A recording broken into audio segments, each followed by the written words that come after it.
অনেকে আছেন বিগত বছর আপনারা কিভাবে বর্ষাবাস উপলক্ষে প্রথম দিন আষাঢ়ী পূর্ণিমা আপনারা উদযাপন করেছেন অষ্টশীল গ্রহণের মধ্য দিয়ে। অনেকে আছেন বর্তমানে না কাটলেও বছর বেড়েছেন, অনেকে আছেন গতবার পারলেও এবছর তারা পাচ্ছেন না। তো যারা পেরেছেন আবারও আজকে আষাঢ়ী পূর্ণিমা উপলক্ষে বিহারে আসতে পেরেছেন, অষ্টশীলা গ্রহণ করতে পেরেছেন, নিঃসন্দেহে আপনাদের পুণ্য আছে বলা যায়। শ্রদ্ধার পাশাপাশি যে পুণ্য চেতনা মানুষের প্রয়োজন হয়, সেই পুণ্য চেতনা আপনাদের ছিল বলে সময় থাকার পাশাপাশি সুযোগ থাকার পাশাপাশি শ্রদ্ধার কাম ছিল বলে আজকে আপনারা পেরেছেন। আপনাদের এই চেতনাকে শুরুতে সাধুবাদ জানাই, প্রশংসা জানাই এবং পুণ্যের কাছে প্রার্থনা করি এভাবে যাতে আগামী দিনে আপনারা এই দিন লাভ করতে পারেন, পালন করতে পারেন। সেই পূর্ণময় চেতনায় সর্বপ্রথমে আপনাদের সবার সেই উদ্দেশ্যে পূর্ণ চেতনায় সকলের মঙ্গল কামনায় মধ্যপূর্ণ চিত্তে পূর্ণদান করছে।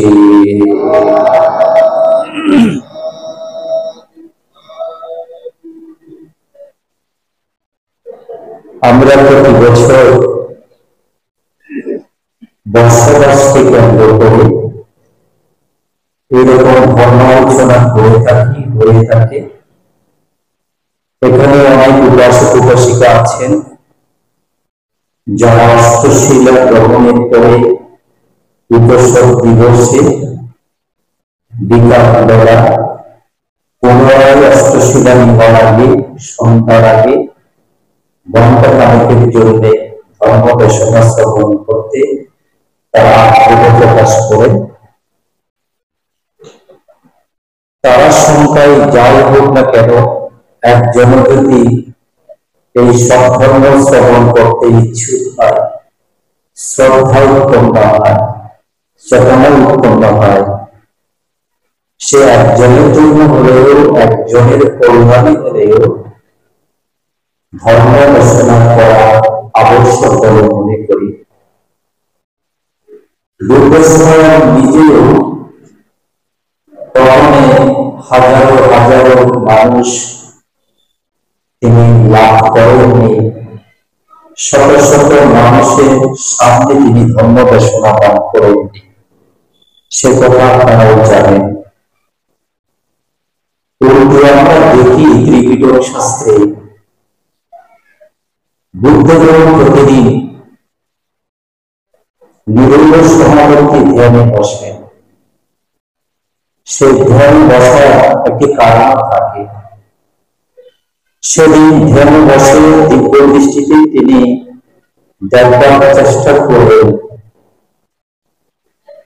ত্রিলোকে কিংবা দেব মনুষ্য অমনুষ্যের মধ্যে আজকে কার মধ্যে ধর্ম জ্ঞান উৎপন্ন হবে, কাকে ধর্ম জ্ঞান দান করলে তিনি ধর্ম জ্ঞান লাভ করবেন, ধর্মচক্ষু উৎপন্ন হবে, সেটা তিনি ধ্যানে বসে আগে জানবার চেষ্টা করতেন। তিনি যেমন জানতে পারতেন আজকে যজ্ঞকুলের কোন যজ্ঞ বুদ্ধের মাধ্যমে মুক্তি প্রাপ্ত হবে, তিনি বিনা আহ্বানে নিজের দায়িত্বে সেখানে গিয়ে উপস্থিত হতেন। তিনি যদি দেখতে পেতেন স্বর্গলোকে ব্রহ্মলোকে কোন দেব ব্রহ্মা আজকে ধর্মচক্র লাভ করবেন, তিনি সেখানে চলে যেতেন। তিনি যখন দেখতেন নাগরিকে আজকে কোন না মুক্তি পাবে, ধর্ম জ্ঞান লাভ করবে, সেখানে চলে যেতেন। তিনি যখন জানতে পারতেন আজকে অগণন্য বা বিগতগামী কোন মনুষ্য কোন ব্যক্তি আজকে সঠিক পথে ফিরে আসবার সুযোগ আছে, ধর্মজ্ঞান লাভ করে ধর্মচক্র উৎপন্ন হবে, তিনি তার কাছে চলে যেতেন। স্বয়ং বুদ্ধ সেটা করতেন। উপাসক উপাসিত বৃন্দ, আজকে প্রথম দিন খুব বেশি কিছু আলোচনায় যাব না, ঘন্টা খানেকের মধ্যে আজকে সংশ্লিষ্ট আষাঢ়ী পূর্ণিমা সংশ্লিষ্ট কয়েকটি বিষয় নিয়ে আমি যত সামান্য বলবার চেষ্টা করব। এর মধ্যে যারা আসবে তারা এসে নিজ নিজ আসন গ্রহণ করবেন। তো যারা এসে করেছেন আশা করি আপনারা শ্রবণ করবেন। উপাসক উপাসিত বৃন্দ, আষাঢ়ী পূর্ণিমা, এই আষাঢ়ী পূর্ণিমা আমরা বৌদ্ধরা যারা পালন করি, শুধু বাংলাদেশে নয় বিশ্বব্যাপী, এই আষাঢ়ী পূর্ণিমার কয়েকটা ঘটনা আছে, যে ঘটনাগুলো আষাঢ়ী পূর্ণিমাকে মর্যাদা দান করেছে, স্মরণীয় করে তুলেছে, পালনীয় করে তুলেছে। আমরা বৌদ্ধরা যে কারণে আষাঢ়ী পূর্ণিমাকে মর্যাদা দান করি, মান্যতা দান করি, আমরা উদযাপন করি, তার কয়েকটি কারণ হলো আপনারা জানেন। আজকে আমরা বিশ্বব্যাপী যারা বৌদ্ধ, বুদ্ধের ধর্মের অনুসারী, যাতে আমরা আজকে কম করে হলেও ৩,৫০০ বছর ধরে আমরা পূজা করছি, স্মরণ করছি, সেই গৌতম বুদ্ধ আমরা কি করে পেলাম? আপনি যদি একটু ভেবে দেখেন, আষাঢ়ী পূর্ণিমা আমাদের কতটা উপকার করেছে। আজকে আষাঢ়ী পূর্ণিমার দিনে সিদ্ধার্থ যদি গৃহ ত্যাগ না করতেন, সংসার ত্যাগ না করতেন, তাহলে বুদ্ধ উৎপন্ন হতো না, বৈশাখী পূর্ণিমা হতো না। আষাঢ়ী পূর্ণিমা এসেছিল বলে আজকের এই দিনে তিনি সিদ্ধার্থ রাজ্য রাজত্ব ছেড়ে তিনি সংসার ত্যাগ করেছিলেন বলে অবশেষে তিনি বুদ্ধ হতে পেরেছিলেন। তো সে কারণে যার হাত ধরে আমরা, যে ত্যাগের পথ ধরে, যে দিনের মাধ্যমে আমরা বুদ্ধ পূর্ণিমা, বৈশাখী পূর্ণিমা তিথি পেয়েছি, সে আষাঢ়ী পূর্ণিমা আমাদের বৌদ্ধদের কাছে অত্যন্ত গুরুত্বপূর্ণ এবং তাৎপর্যপূর্ণ। আপনারা জানেন, বুদ্ধাঙ্কুর পালনী যারা পূরণ করে জন্ম জন্মান্তরে, আমাদের গৌতম সম্ভব সম্বুদ্ধ সেভাবে পালনী পূরণ করেছিলেন। এই পালন যখন পরিপূর্ণ হয়, বুদ্ধাঙ্কর বোধিসত্ত্বগণ অন্তিম জন্ম মানব পুত্র হয়ে জন্ম ধারণ করেন। এই বিষয়টি আমাদের মনে রাখতে হবে। দেবপুত্র বা দেবতা বুদ্ধ হয় না, মানব পুত্র বুদ্ধ হয়। বুদ্ধ কখনো স্বর্গলোকে দেব ব্রহ্মলোকে উৎপন্ন হয় না। যুগে যুগে কালে কালে বুদ্ধ সর্বদা মনুষ্য ভূমিতে উৎপন্ন হয় এবং মানব পুত্র, মানুষের সন্তান, মায়ের গর্ভজাত সন্তানে বুদ্ধ হয়ে ওঠে। সকল বুদ্ধগণের ক্ষেত্রে এটাই সমানে সমানে সত্য। এবং পালনী পূরণ করতে করতে করতে অন্তিম জন্মে যখন জন্মগ্রহণ করেন, তারা কিন্তু সবকিছু পালন পরিপূর্ণ করেই করেন। সেই জন্মে তারা চারিনিমিত্ত দর্শন করে তাদের মনে যখন বৈরাগ্যভাবের উদয় হয়, শুধু বৈরাগ্যভাব উদয় হয় না, চরমে চলে যায়, চরম পর্যায়ে চলে যায়, সবকিছুকে ছাপিয়ে চরম পর্যায়ে চলে যায় বৈরাগ্যভাব, মানে ত্যাগ করবেনই, এক চিন্তা, এক সিদ্ধান্ত। রাজ্য, রাজত্ব, সংসার, গৃহবাস ত্যাগ করবেনই, এমন চিন্তা যখন মানে চলে আসে, এটা তখন চরম পর্যায়ে থাকে। এই চরম পর্যায় ভাব সেটা কেবল অন্তিম জন্মে আসে। প্রত্যেক সম্যক সম্বুদ্ধ সংসার ত্যাগের আগে চারি নিমিত্ত দর্শন করেন। আমাদের সিদ্ধার্থ, পরবর্তীতে গৌতম বুদ্ধ, তিনিও চারি নিমিত্ত দর্শন করেছিলেন। আপনারা জানেন, তিনি চারবার চারদিকে তার রাজ্যে মহল পরিভ্রমণ করতে তিনি গিয়েছিলেন। তিনি সেখানে জরাগ্রস্ত, ব্যাধিগ্রস্ত, তারপরে তিনি মৃত ব্যক্তি দেখেছিলেন। এই যে মানুষ, ওনার মতো একজন মানুষ একসময় দূর হয়ে যায়, জরাগ্রস্ত হয়ে যায়, জীর্ণ শীর্ণ হয়ে যায়, রোগ ব্যাধিতে কমে যায়, এক সময় প্রাণ চলে যায়, মানুষেরা কাঁধে ভার করে নিয়ে চিতায় তুলে পুড়িয়ে ফেলে।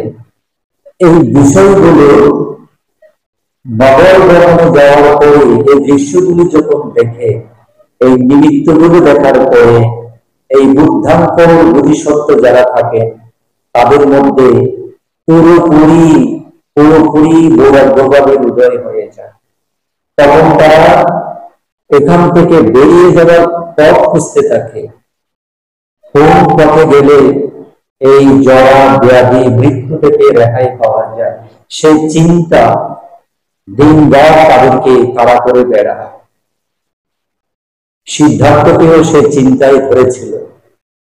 দিবারাত্রি নাওয়া খাওয়া ছেড়ে এই নগর ভ্রমণের যে দৃশ্যগুলি তিনি দেখেছেন, সেগুলি সবসময় ওনার মধ্যে মনে করত, চোখে বাঁচত।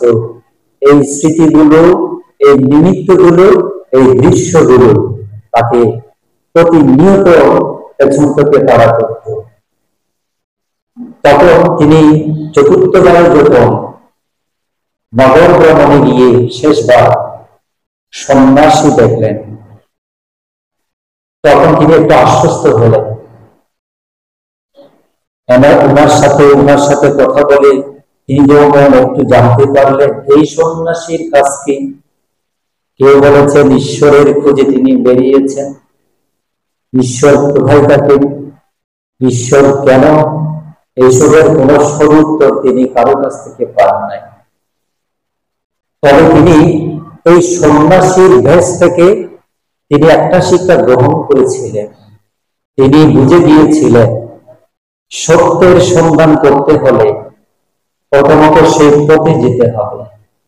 গৃহবাস আগারে থেকে, সংসারে থেকে সেই সাধনা সম্ভব নয়। সে কারণে প্রথমে বৈরাগ্য বেশ ধারণ করতে হবে, এই শিক্ষাটা তিনি গ্রহণ করেছিলেন। তখন তিনি সেটাকে মনে বসে তিনি স্থির সিদ্ধান্ত নিয়েছিলেন, তিনি সংসার ত্যাগ করবেন, গৃহবাস ত্যাগ করবেন। আপনারা অনেকে জানবেন, ওনার পিতা সর্বাত্মক চেষ্টা করেছিলেন ওনার একমাত্র সন্তান, যিনি কিনা পরবর্তীতে সেই কপিলাবস্তু রাজ্যে রাজা হবে, নক্ষত্র রাজা হবে, তাকে ধরে রাখবার জন্য রাজা হিসেবে, পিতা হিসেবে যতখানি ক্ষমতা ছিল, সুযোগ ছিল, তিনি সবটাই ব্যবহার করেছেন। তখন তিনি এক পর্যায়ে তিনি পারেন নাই। আপনাদের মনে আছে কিনা জানি না, পিতা পুত্রের মধ্যে যখন দর-কষাকষি হচ্ছিল, পিতা বলছে সংসার ত্যাগ করা যাবে না, সন্তান বলছে সংসার তিনি ত্যাগ করবেন। এক পর্যায়ে দুজনের মধ্যে একটা বুঝে পড়া হলো। বুঝে পড়াটা কি হলো? পিতাকে বুঝাতে না পেরে, অনুমতি না পেয়ে তিনি পিতাকে 3টা শর্ত দিলেন, দাবি দিলেন। আপনি যদি আমার এই 3টি শর্ত পূরণ করতে পারেন, তাহলে আমি আপনার কথা রেখে আমি গৃহ ত্যাগ করব না, সংসার ত্যাগ করব না, আমি রাজ্যের আদন্তের দায়িত্ব নেব। পিতা তো ভাবতেই পারেনি ওনার সন্তান সিদ্ধার্থ তিনি এমন বর চাইবেন যে যে বর কোনো পিতার পক্ষে দেওয়া সম্ভব না, সেটা তিনি বুঝতে পারেন নাই। তখন তিনি আনন্দ চিত্তে রাজা শুদ্ধোধন সিদ্ধার্থকে বললেন, তুমি এখনই চেয়ে দাও, তোমার 3টা কেন, তুমি 300 যত চাও, তুমি যাই বর চাও আমি এখনই তোমাকে দেব, পূরণ করে দেব। তখন সিদ্ধার্থ বললেন, পিতা আমার প্রথম শর্ত হলো, প্রথম বর হলো জরা ব্যাধি মৃত্যু এগুলি যেন আমার জীবনে না আসে। প্রথমটা শুনে পিতার চোখ একেবারে কপালে উঠে গেল। এটা এমন, এটা কেমন বর যে এটা পূরণ করা যায়।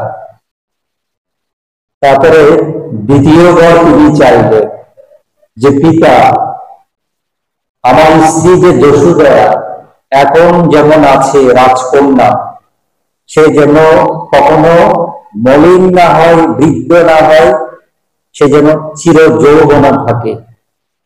দ্বিতীয় বর। তৃতীয় বর চাইলেন কোন অবস্থাতেই আমার যে রাজকীয় ভোগ অশুদ্ধ আছে এগুলি যাতে ধ্বংস না হয়, ক্ষতিগ্রস্ত না। এই 3টা বর তিনি পিতার কাছে চাইলেন। প্রত্যেকটা বরের কথা মানে দাবি শর্তের কথা শুনে রাজা একেবারে হতাশ হয়ে গেলেন। তখন পিতা বললেন, সিদ্ধার্থ তুমি যেমন বর চেয়েছ এটা পৃথিবীর কোন পিতা পূরণ করতে পারবে না। তখন সিদ্ধার্থ বললেন, তাহলে পিতা আমারও আর থাকা হবে না। তো সেদিন সেভাবে গেল। এক ধরনের পিতা বুঝে গেলেন সিদ্ধার্থ থাকবে না। আর একটা বিষয় মনে রাখবেন, চারিনিমিত্ত দর্শন করার পরে যারা সম্যক সমৃদ্ধ হবেন অন্তিম জন্মে, সংসার ত্যাগ করার আগে তারা দূর থেকে এই চারিনিমিত্ত দেখে নেবে। চারিনিমিত্ত দেখে তারপরে তারা সংসার ত্যাগের সিদ্ধান্ত নেন। এখন যারা একটু বই পুস্তক ঘাটাঘাটি করেন, ত্রিপিটক শাস্ত্র, তাদের এরকম যদি কেউ থাকেন, তারা আমাকে বলবেন সিদ্ধার্থের পিতা রাজা শুদ্ধোধন এমন ব্যবস্থা নিয়েছিলেন, কড়া ব্যবস্থা নিয়েছিলেন, সিদ্ধার্থ যখন নগর ভ্রমণে বের হবেন, নগরের যেদিকে যায় না কেন জরাগ্রস্ত ব্যাধিগ্রস্ত কোন ব্যক্তি যাতে ওনার চোখের সামনে না পড়ে, কোন মৃত ব্যক্তি মৃতদেহ যেন কোন অবস্থাতে ওনার চোখের সামনে না পড়ে, কোন সন্ন্যাসী যেন ওনার চোখের সামনে না পড়ে। ওনার যারা দায়িত্বে আছেন, যারা রাজ্য রাজকার্য পরিচালনা করেন, ওনার মন্ত্রী থেকে সেনাপতি যারা আছে, একেবারে ধরে ধরে সবাইকে তিনি সেভাবে দাঁড় করে দিয়েছিলেন, ব্যবস্থা করে দিয়েছিলেন। যে বাড়িতে আছে বৃদ্ধ লোক আছে, ব্যাধিগ্রস্ত লোক আছে, এদেরকে সরিয়ে নিয়ে যেখানে রাখতে হয় সেখানে সরিয়ে নেওয়া, একেবারে চিরুনি তল্লাশি চালিয়ে পুরো রাজ্যকে খালি করে ফেলেছিল। জরা ব্যাধি মৃত্যু সন্ন্যাস এই নগর ভ্রমণের সময় সিদ্ধার্থের চোখে যেন না পড়ে। তাহলে চারিনিমিত্ত তিনি দেখলেন কিভাবে? সেটা হচ্ছে দেবরাজ ইন্দ্র বুঝতে পেরেছিলেন যে রাজা শুদ্ধোধন সিদ্ধার্থের পিতা এই ব্যবস্থা নিবেন। সে কারণে যে চারিনিমিত্ত সিদ্ধার্থকে দেখানো হয়েছিল সবগুলো ছিল দিব্য, দৈব, দৈব শক্তি। সবগুলোর পেছনে দেবতারা ছিল।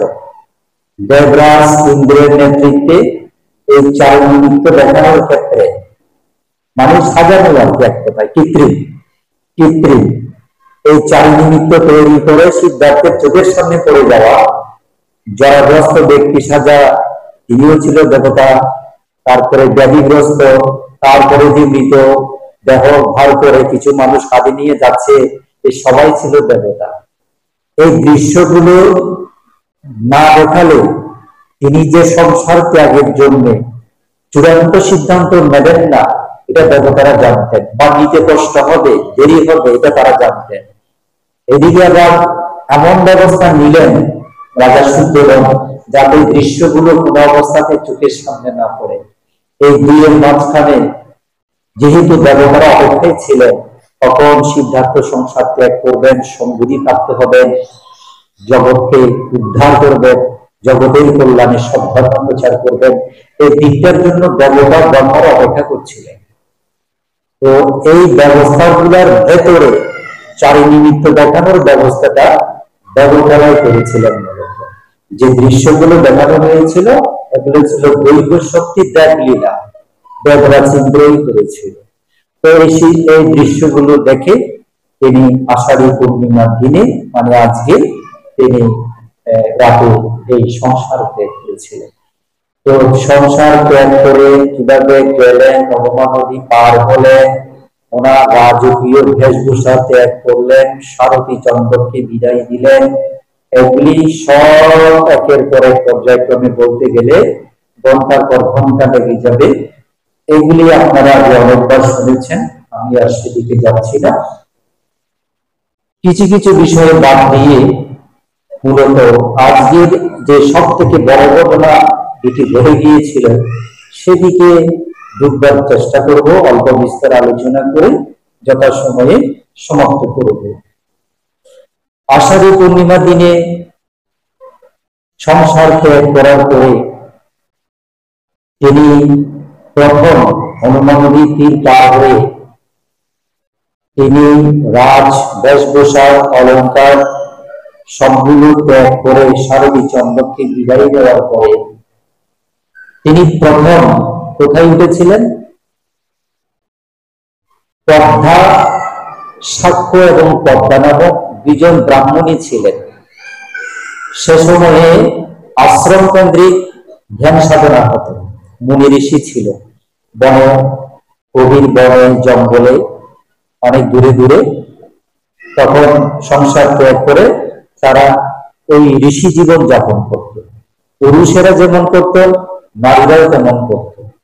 এরা আশ্রম নির্মাণ করে সেখানে থাকতো, তাদের অধীনে অনেক শিষ্য শিষ্যা থাকতো। হ্যাঁ, তো তিনি প্রথম সংসার ত্যাগ করে যে আশ্রমে উঠেছিলেন, দুজন ব্রাহ্মণী সে আশ্রমে ছিল, সাক্ষ্য এবং পদ্মা। প্রথম তিনি সারথী চন্দ্রকে বিদায় দেওয়ার পরে এই সাক্ষ্য এবং পদ্মা এই ব্রাহ্মণী দুজনের আশ্রমে তিনি প্রবেশ করলেন, তাদের আতিথ্যতা তিনি আপ্যায়ন গ্রহণ করলেন। সেখান থেকে বের হয়ে পরবর্তীতে আরেকজন ঋষির আশ্রমে গিয়েছিলেন, ওনার নাম হচ্ছে বৈরথ। বৈরথ নামক এক ঋষি ওনার আশ্রমে গিয়েছিলেন, সেখানেও তিনি ওনার আতিথ্যতা আপ্যায়ন সৎকার গ্রহণ করেছিলেন। তো এভাবে বলতে গেলে কিন্তু অনেকের কথা চলে আসবে, আমি সেদিকে যাব না। নানান দিকে তিনি ঘুরতে ঘুরতে অনেক মুনি ঋষির কাছে গেলেন, তাদের কাছে নানান প্রশ্ন তিনি করতেন, কারো কাছে তিনি মনোপুত কোনো উত্তর পেতেন। তিনি বুঝতে পারলেন এরা সবাই ঈশ্বরের সন্ধানে তারা সংসার ত্যাগ করে ঋষি জীবন যাপন করছে, ঈশ্বরের সন্ধানে, যিনি কিনা সৃষ্টি করেছেন জগৎ এবং জগতের সকল সৃষ্টিকে যে একজন সৃষ্টি করেছে, তিনি যিনি করেছেন তার সান্নিধ্য লাভের জন্য, তার সাথে দেখা দেওয়ার জন্য তারা সকলে ঈশ্বরের সান্নিধ্য নৈকট্য লাভের সাধনা করছে। তখন এই প্রশ্নের এই উত্তরগুলো সিদ্ধার্থের একদম পছন্দ হতো না। তিনি তখন মনে মনে নিজেকে আত্মজিজ্ঞাসা করতেন, বা যাদের সাথে আলাপ হতো তাদেরকে জিজ্ঞাসা করতেন, এই যে মানুষ, এত সুন্দর মানুষ, চকচকে ঝকঝকে মানুষ, সময়ে চুল পেকে যায়, দাঁত পড়ে যায়, চামড়া টলটলে খসখসে হয়ে যায়, কিম্বুদ্দীমাকার হয়ে যায়। একটা সময় জীবন লাঠিবসী হয়ে যায়, যে পাহাড় মারিয়ে পাহাড় চূড়া উঠা মানুষ ব্যক্তি এক সময় লাঠি ছাড়া চলতে পারে না। হ্যাঁ, এক সময় শয্যাশায়ী হয়ে যায়, কেউ অন্ধ, কেউ বধির, কেউ সুশ্রী, কেউ বিশ্রী, কেউ 5 তলায়, কেউ 10 তলায়, কেউ খেতে পাচ্ছে, কেউ খেতে পাচ্ছে না। এত বিচিত্র মানুষের মধ্যে এত বৈষম্য, এগুলি কি ঈশ্বর দেখেন? তখন তিনি জিজ্ঞাসা করলেন, ঈশ্বর কি অন্ধ? ঈশ্বর কি বধির, মানে কানে শোনে না? ঈশ্বর এমন হবে কেন? ঈশ্বর তো সবার জন্য সমান করুণাময় হবে। কাউকে উঁচু, কাউকে নিচু, কেউ বৈশ্য, কেউ শূদ্র, কেউ ক্ষত্রিয়, কেউ ব্রাহ্মণ, কেউ উঁচু জাত, কেউ নিচু জাত, এমন হবে কেন? সকলেই যদি ঈশ্বরের সৃষ্টি হয়, তাহলে ঈশ্বরের মধ্যে এত বৈষম্য কেন? ঈশ্বর কি বৈষম্যবাদী? এই নানা ধরনের যুক্তিবাদী প্রশ্ন তিনি তাদেরকে করতেন, কেউ উত্তর দিতে পারত না, নিজের কাছেও কোনো তিনি উত্তর পেতেন না। এবারে এখান থেকে ওখানে, ওখান থেকে ওখানে অনেক দিন তিনি কাটালেন। অবশেষে ঘুরতে ঘুরতে যে উদ্দেশ্যে উনি বেরিয়েছিলেন, সেই সঠিক স্থানে গিয়ে তিনি উপনীত হলেন। হ্যাঁ, তারও আগে পঞ্চবর্গীয় শিষ্য যারা পরে হয়েছিল, তাদের সাথেও তিনি অনেকদিন ছিলেন, কৃচ্ছ সাধনা করেছিলেন। যে 5 জন ব্যক্তির সাথে তিনি সহ মিলে এক জায়গায় তারা কৃচ্ছ সাধনা করেছিলেন। কৃচ্ছ সাধনা করতে গিয়ে দেখা যাচ্ছে তারা কোনো জ্ঞান উৎপন্ন হচ্ছে না। তারা শুধু একটা জিনিসই মানে, যে শরীরকে কষ্ট দেয়া, উপবাস থাকা। উপবাস থেকে তারপরে কেউ অগ্নি পূজা করছে, কেউ গাছের পূজা করছে, কেউ শুধুমাত্র একটা নাম জপ করে করে থাকে। এরা নানান ভাবে সময় কাটায়। এগুলা একটা সময় এসে সিদ্ধার্থের পছন্দ হলো না, তিনি বিরক্ত হয়ে গেলেন। এগুলা তো মুক্তির পথ নয়। হ্যাঁ, তখন তিনি চিন্তা করলেন, আমাকে অন্য পথ ধরতে হবে, অন্য পথ ধরতে হবে। তিনি চিন্তা করলেন, কি করবেন? তিনি চিন্তা করলেন মধ্যম পন্থা তাকে অবলম্বন করতে হবে। এইসব যখন করছিলেন, দল বেঁধে এইসব যখন তারা করছিলেন, হ্যাঁ, তখন কিন্তু তারা সবাই এক জায়গাতে ছিলেন। সেখানে একটা ঘটনা ঘটে গেল। মানে আপনারা সকলে জানেন, তিনি বুদ্ধত্ব লাভের আগে উপাসিকা সুজাতার পায়সন্য গ্রহণ করেছিলেন। কেন সুজাতা পায়সন্য দান করেছিলেন? তিনি যে বৃক্ষটার কথা ভেবেছিলেন সিদ্ধার্থকে, এসবে আমি যাচ্ছি না, আপনারা অনেকবার শুনেছেন। শুধু এটা বলি যে সুজাতা বৃক্ষটার কথা ভেবে তার মনস্কামনা পরিপূরণ করার জন্য তিনি পায়সন্য তৈরি করে সিদ্ধার্থকে তিনি দান করেছিলেন। সিদ্ধার্থ সেগুলি গ্রহণ করে ভোজন করেছিলেন। সমস্ত স্বর্ণপাত্র করে যে পায়সন্য আনা হয়েছিল 7 গ্রাসে ভাগ করেছিলেন। 7 গ্রাসে তিনি খেয়েছিলেন। খাওয়া পরেই তো তিনি এই স্বর্ণপাত্র নরঞ্জনা নদীতে তিনি পূজাতে ভাসিয়ে দিয়েছিলেন। ভাসিয়ে দিয়ে তিনি অধিষ্ঠান করেছিলেন, আমি যদি বুদ্ধ হব, সত্যি হয়, এই পাত্র, স্বর্ণ পাত্র উজানের ঊর্ধ্বমুখী হোক, মানে নিজের দিকে না আসুক, উজানেই চলে যাক। তো এটা একেবারে দ্রুত বেগে উজানে চলে গিয়েছিল। তখন তিনি নিজেকে নিজে প্রথমবারের মতো তিনি পরীক্ষা করে নিয়েছিলেন যে তিনি আসলে বুদ্ধ হবেন। সে পাত্রেরও কাহিনী আছে, আর বেশিগুলো বলবো না। এখন পায়সন্য গ্রহণ করা, একদিকে নারীর হাতে দান গ্রহণ করা, আর একদিকে ভোজন গ্রহণ করা। কথা ছিল কিছুই খাওয়া যাবে না। এখন এগুলো যখন লঙ্ঘন করেছে, বাকি যে 5 জন ছিল তারা সিদ্ধার্থকে একেবারে নিন্দা করা শুরু করলো। এই তো পথভ্রষ্ট হয়ে গেছে, লক্ষ্যচ্যুত হয়ে গেছে, এর দ্বারা সাধনা হবে না। এতদিন তারা ওনাকে গুরু মেনে ওনাকে সেবা করতেন, সম্মান করতেন। ওনাকে ছেড়ে 5 জনে চলে গেছে, 5 জনে চলে গেছে, সিদ্ধার্থ থেকে গেছে। তো সেদিনে তো তিনি এই সুজাতার দান করা পায়সন্য 7 গ্রাসে ভাগ করে তিনি গ্রহণ করে ভোজন করে শেষবারের মতো নরুঞ্জনা নদীর তীরে তিনি ঘাটে নেমে এই পাত্র ছেড়ে দিয়ে ডুব দিয়ে স্নান করে শেষবারের মতো তিনি তখন বজ্রাসনে বসেছিলেন। হ্যাঁ, তখন সেখানেই তিনি অধিষ্ঠান করে যে তিনি রক্ত মাংস শুকিয়ে গেলেও সম্বুদ্ধি প্রাপ্ত হওয়ার আগে তিনি এই ধ্যান আসন ত্যাগ করবেন না, সেখানে কিছু কাহিনী আছে, আজকে সেখানে বলবো না। এই অধিষ্ঠান করে তখন তিনি সাধনা করেছিলেন। তো সাধনা করে 6 বছর টানা তিনি কঠোর তপস্যা করে 6 বছর পরে তিনি বুদ্ধ পূর্ণিমা তিথিতে, কোন সময়ে বুদ্ধ পূর্ণিমা কোন সময়ে সূর্যোদয়ের আগে আগে, সূর্য ওঠার ঠিক আগে সিদ্ধার্থ বুদ্ধত্ব জ্ঞান লাভ করলেন। লাভ করার সাথে সাথে অরুণোদয় হয়েছিল, সূর্যোদয় হয়েছিল। হ্যাঁ, সূর্যোদয়ের আগেই তিনি শেষ জামে, রাত্রের শেষ জামে বুদ্ধ হয়েছিলেন বৈশাখী পূর্ণিমাতে। এখানে যেটা জানার মতো একটা বিষয় আছে, উনি কেন ভোজন গ্রহণ করলেন, সুজাতার পায়সন্য গ্রহণ করলেন? তিনি কি সত্যি এগুলি খাওয়া দরকার ছিল? ওখানে কিছু শিক্ষা আছে। তিনি তো জানতেন ওনার এই পথ, এই আগের পথ পরবর্তীতে অনেকে অনুসরণ করবে। এই পথে একটা দীর্ঘ সময় ধরে তারা 6 জনে মিলে একটা ভুল পথে ছিল, কঠোর একটা পন্থার মধ্যে তারা ছিল, যেখানে শুধু শরীরকে কষ্ট দেয়া, পীড়া দেয়া ছাড়া আর কিছু নয়। শরীরকে খাওয়া দাওয়া না দিয়ে পরিচর্যা না করে একেবারে তিলে তিলে কষ্ট দেওয়া যে কৃচ্ছ সাধনা, এইরকম একটা কঠোর একটা পন্থার মধ্যে তারা ছিলেন। সে পথে তো মুক্তি আসবে না। দেহকে কষ্ট দেওয়ার নাম সাধনা নয়।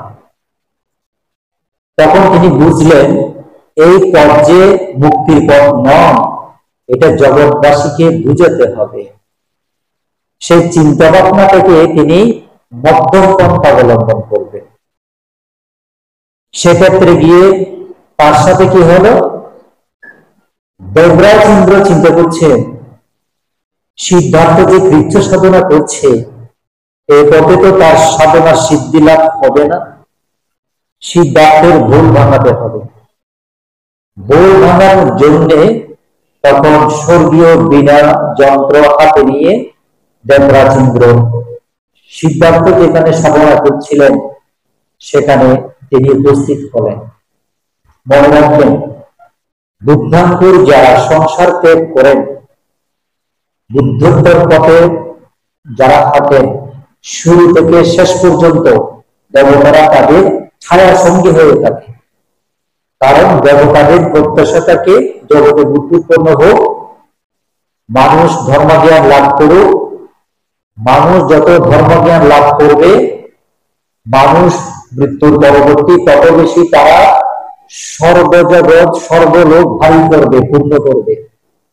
মানুষ যদি ধর্মজ্ঞানের অভাবে অধর্ম, অনাচারী, পাপাচারী জীবন যাপন করে, মৃত্যু তো একদিন হবে। ওই সকল মানুষ যখন মারা যাবে, তারা তখন দেবলোক প্রাপ্ত হবে না, তারা চতুরতায় যাবে। তখন নরকে অসুর কুলে যে সত্যগুণ আছে, নরকের নারকীয়, অসুর কুলের অসুর, এই তাদের গুলা ভাণ্ডপূর্ণ হবে। এইসব কথা চিন্তা ভাবনা করে তার পাশাপাশি দেবতারাও যে ধর্মজ্ঞান লাভ থেকে, ধর্মচক্ষু লাভ থেকে বঞ্চিত হবে, এইসব ভেবে বুদ্ধাঙ্কুর হওয়ার জন্য যারা পারমি পূরণ করে সংসার ত্যাগ করা থেকে বুদ্ধত্ব প্রাপ্তি পর্যন্ত গোটা জীবন ধরে ছায়া সঙ্গী হয়ে দেবতারা সহযোগিতা করে, যেমনি ভাবে সিদ্ধার্থকে করেছিলেন। এবং সকল বুদ্ধগণকে এইভাবে করে। এখন দেবরাজ ভুল ভাঙানোর জন্য তিনি স্বর্গীয় বীণা হাতে নিয়ে সেখানে আসলেন। তিনি 3 স্তরের বীণা বাজালেন। প্রথমে তিনি বীণা বাজালেন একেবারে কর্কশ কণ্ঠে, একেবারে এমন ভাবে বাজাচ্ছিলেন সিদ্ধার্থের কানে আসলো একেবারে কান ফাটা আওয়াজ। এটা ভালো লাগে নাই, এই সুর কানে ভালো লাগার মতো ছিল না। একটা কথা মনে রাখবেন, যে ধ্যান ইনি করছিলেন সিদ্ধার্থ, পাশে যদি বজ্রপাত হয়, প্রবল ঘন্টা হাওয়াও বয়ে যায়, বিকট শব্দও হয়, তখন নাকি সিদ্ধার্থ তিনি ধ্যানে এটা বুঝতে পারতেন না এবং গভীর ধ্যানে মগ্ন ছিলেন। কিন্তু বিনার শব্দ কেমনে কানে গেল? এটা হচ্ছিল দেবরাজ ইন্দ্রের দিব্য শক্তি তৈরি। এমন দিব্য শক্তি দিয়ে দেবরাজ ইন্দ্র বীণা বাজানো শুরু করলেন, যাতে সমস্ত কিছুকে ভেদ করে এই বীণা শব্দ সুর সিদ্ধার্থের কানে পৌঁছায় এবং দৈব শক্তি তিনি প্রয়োগ করেছিলেন, যার কারণে এই দেবরাজ ইন্দ্রের বীণার সুর সিদ্ধার্থের কানে গিয়ে অবশেষে পৌঁছালো। প্রথম বীণার সুর এমন হলো কান ফেটে যাওয়ার মতো, এটা শ্রুতিমধুর ছিল না। আবার বাজালেন বীণার সুর, একদম বুঝে যাচ্ছিল না, মিহি সুর, এটা একদম শোনার মতো না, এটাও পছন্দ হয়নি। তৃতীয়বার বীণার সুরে যখন বীণা বাজালেন, বীণার যে সুর থাকে, বীণাতে সেই সুর তুলে যখন স্বর্গীয় বীণা বাজানো শুরু করলো ইন্দ্র রাজা, এই সুর সিদ্ধার্থের কানে ভালো লেগেছে। এটা আমাদের ভালো লাগলে আমরা কি করি? আরো শুনি, আরো শুনি, রমিত হয়ে যায়, আমরা সেখানে মজে যাই, গলে যাই। বুদ্ধাঙ্কুর সেরকম হয় না। তিনি তৎক্ষণাৎ ওখানে শিক্ষা নিয়ে ফেললেন। ওখানে তিনি চিন্তা করলেন, দেবতারা আমাকে এই এই সংকেত দিচ্ছে যে আমি যে পন্থায় আছি এটা সঠিক পন্থা নয়। তিনি কি শিক্ষা নিলেন ওখান থেকে? সাধনার জন্য আমি যদি একেবারে নাওয়া খাওয়া ভুলে শরীরকে কায়াকৃষ্ট করে একেবারে একেবারে হাড় চর্বি মাংস গুলিয়ে ফেলি, একেবারে কঙ্কাল করে ফেলি, তখনও কিন্তু সাধনায় সিদ্ধি লাভ হবে না। আবার আমি যদি সবসময় খাওয়া দাওয়া নিয়ে পড়ে থাকি, তখনও সাধনা হবে না। সবসময় যদি আমি এইটা ওইটা নিয়ে ব্যস্ত হয়ে থাকি, মানে তখনও সাধনা হবে না। এই দুটো পথকেই বর্জন করতে হবে। মাঝখানে যেটা করতে হবে, শরীরও রক্ষা দেওয়ার মতো, সাধনাও হওয়ার মতো, সেই মাঝিমা পাতিবাদা মধ্যম পথ আমাকে অনুসরণ করতে হবে। এই যে শরীর খাদ্যের অভাবে 6 বছর ধরে খাদ্যের অভাবে একেবারে অস্থিকঙ্কাল হয়ে গেছে, এই দেহ অস্থিকঙ্কাল হয়ে যাওয়ার কারণে যে দুর্বলতা শরীরের মধ্যে তৈরি হয়েছে, এই দুর্বলতার প্রভাব মনের উপর গিয়ে পড়েছে। মনের উপর গিয়ে যখন পড়েছে, মন একাগ্র হতে পারছে না। মন একাগ্র হতে না পারার কারণে মনে কোনো স্থিরতা আসছে না। মন স্থির না হওয়ার কারণে মনে সমাধি উৎপন্ন হচ্ছে না। মনে যদি সমাধি না আসে, তাহলে ধ্যান হবে না। ধ্যান যদি না হয়, প্রজ্ঞা উৎপন্ন হবে না।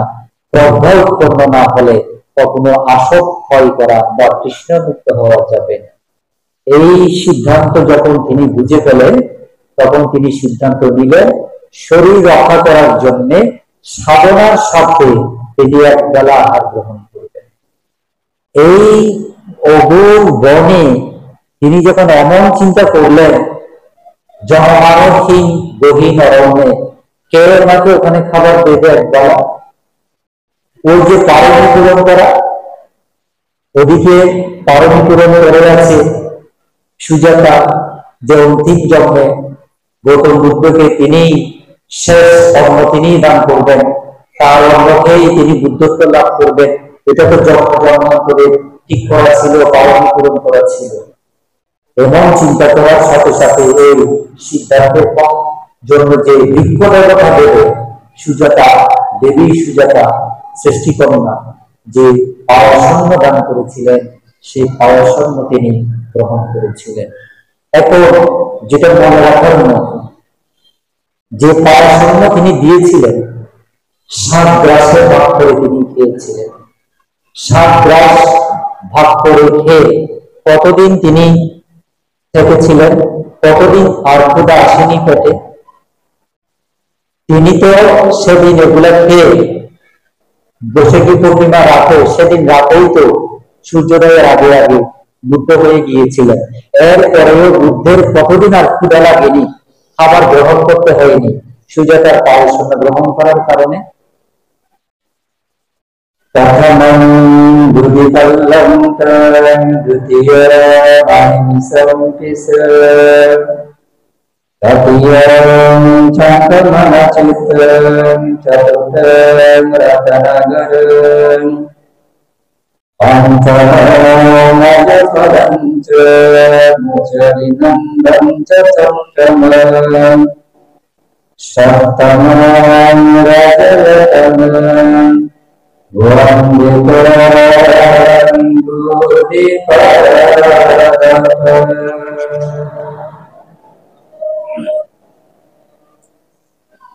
এই যে প্রতিদিন আমরা যারা সন্ধ্যাকালীন সংঘবদ্ধ ঘোষণার পরে প্রতিদিন আমরা এই বন্দনাটা বলি, পঠনাং বুদ্ধিপল্লবং তং দ্বিতীয়া মানিমিসং পিসা তৃতীয়ং চঙ্কমনা চিত্তং চতুর্থং রত্নগরং পঞ্চমং অজপদং চ মুচরিনন্দং চ চতুর্থং সপ্তমং রজতমং বন্দিতং বুদ্ধিপল্লবং। মনে রাখবেন, বুদ্ধকে লাভ করার সাথে সাথে পরের দিন তিনি বুড়ি পালঙ্ক বজ্রাসন যেখানে বসে বুদ্ধ হয়েছিলেন সেই স্থান ত্যাগ করে তিনি চলে আসেননি ধর্ম প্রচার করার জন্য। আজকেই তো সেদিন প্রথম তিনি যে জ্ঞান লাভ করেছিলেন, আজকেই তো তিনি জীব ও জগতের কল্যাণে প্রথম আষাঢ়ী পূর্ণিমার দিনে তিনি প্রচার করেছিলেন।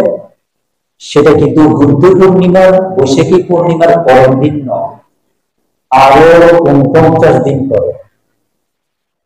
তিনি বুদ্ধত্ব লাভের পরে প্রথম বুদ্ধিপল্লবং, প্রথম 1 সপ্তাহ যে বুদ্ধিবৃক্ষের বজ্রাসনে বসে তিনি বুদ্ধি লাভ করেছেন, বুদ্ধ হয়েছেন, 1 সপ্তাহ সেখানে কাটালেন। প্রত্যেকটা স্থানে কিছু কিছু ঘটনা ঘটে গিয়েছিল, সেগুলো নিয়ে আমি অন্য আরেকদিন দেশনা করব। প্রথম সপ্তাহ সে বুদ্ধি পালনকে বসে কাটালেন ধ্যানাসনে বসে। দ্বিতীয় মানিমিসং পিসা, সেখান থেকে উঠে দ্বিতীয় সপ্তাহ এক কোণে গিয়ে অনিমিষ নেত্রে চোখের পাতা না ফেলে, এক পলকে তাকিয়ে থাকা, চোখের পাতা না ফেলে টানা 7 দিবারাত্রি বুদ্ধিবৃক্ষের দিকে তাকিয়েছিলেন। এবং তিনি কৃতজ্ঞতা বশত 1 সপ্তাহ ধরে পাতাঙ্গ ধারা নিপাতেনা সিংসাম, চোখ থেকে একেবারে জলরাশি ছেড়ে দিয়ে তিনি বুদ্ধিবৃক্ষকে নিজের চোখের জল দিয়ে পূজা করেছিলেন।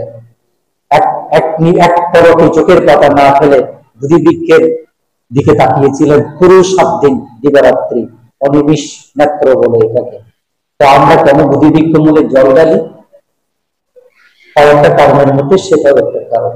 স্বয়ং বুদ্ধ নিজের চোখের জল দিয়ে সেই বুদ্ধিবৃক্ষ মূলে সিঞ্চন করে বুদ্ধিবৃক্ষকে পূজা করেছিলেন, কৃতজ্ঞতা জানিয়েছিলেন।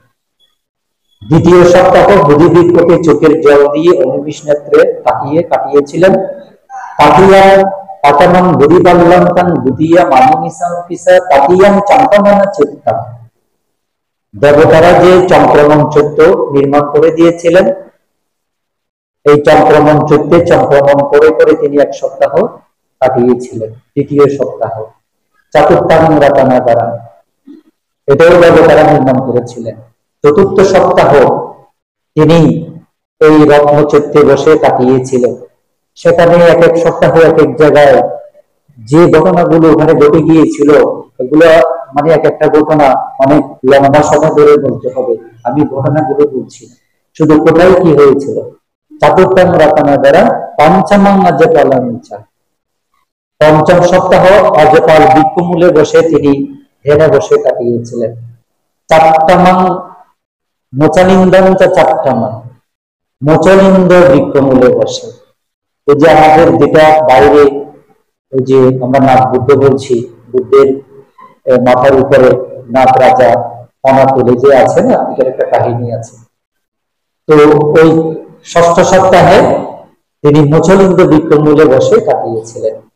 সপ্তামাং রাজয়াতনা, সপ্তম সপ্তাহ শেষ সপ্তাহ রাজয়াতন বৃক্ষমূলে বসে তিনি কাটিয়েছিলেন। তো 7 জায়গায় 7 সপ্তাহ বসে তিনি কাটিয়েছিলেন।